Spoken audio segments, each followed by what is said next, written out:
Hello, Rama Pupod. Hope all are in good health, feeling great, wonderful, having a happy and peaceful life. Now let's continue with the next devotee, Eleanor Pauline Noye. One day, when I was 3 years old, I went and prostrated to Bhagavan. When I got up, Bhagavan said, Ganesa, go. Your Noye is seated there. Go sit on her lap. I ran joyfully towards the elderly American lady and happily clambered onto her lap. She was Eleanor Pauline Noe. This was not the only incident where Bhagavan's grace linked me to her. The same year, I went one day into the dining hall when Bhagavan and the devotees were seated for lunch. Heading straight for Eleanor Pauline Noe, I insisted on eating from her leaf plate.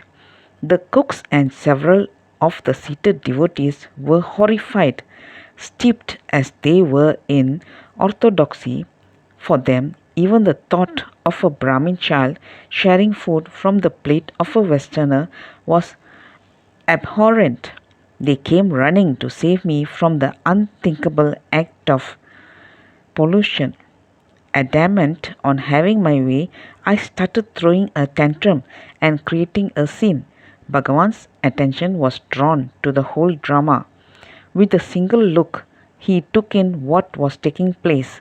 Unperturbed, he advised the cooks, bring a plate of food with a spoon in it and show it to the child. He will come along with you.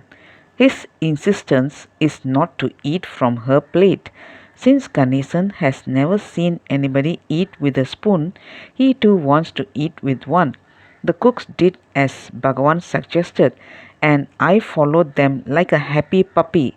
Bhagavan looked at me and remarked, See, your wish is fulfilled. Bhagavan then turned to the cooks and the others and said, And your problem too is solved. Bhagavan drew all kinds of seekers from across the world. To almost all of them whom I met, I would pose the same question.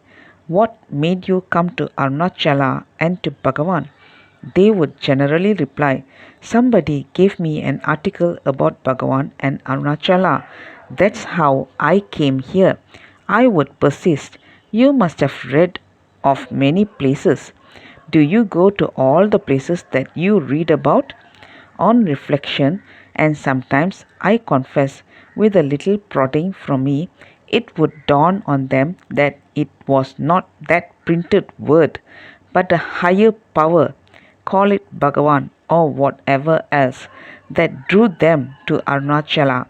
Every devotee who has been attracted to Bhagavan has been brought here by the same higher power that in 1896 drew Bhagavan himself to Arunachala.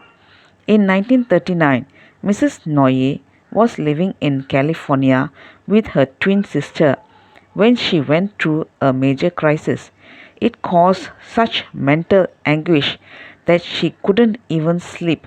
Her suffering was so intense that though she was not well to do, she decided to travel around the world to find solace. Due to her very poor health, her doctor advised her not to travel. Why do you want to travel in this condition? The doctor asked. She answered, I want to know myself.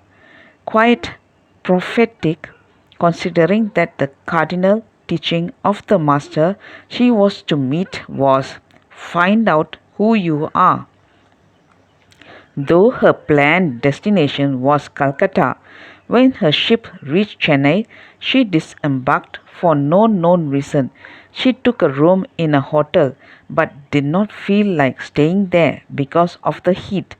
The hotel staff advised her to go to Kodaikanal, a hill station. The next day she reached Kodaikanal in a taxi that was arranged for her. In the course of a pleasant stay in a hotel there, she asked some of its workers if there was any living seer or saint they knew about. One of them immediately replied, Yes, there is a sage called Ramana Maharishi in Arunachala.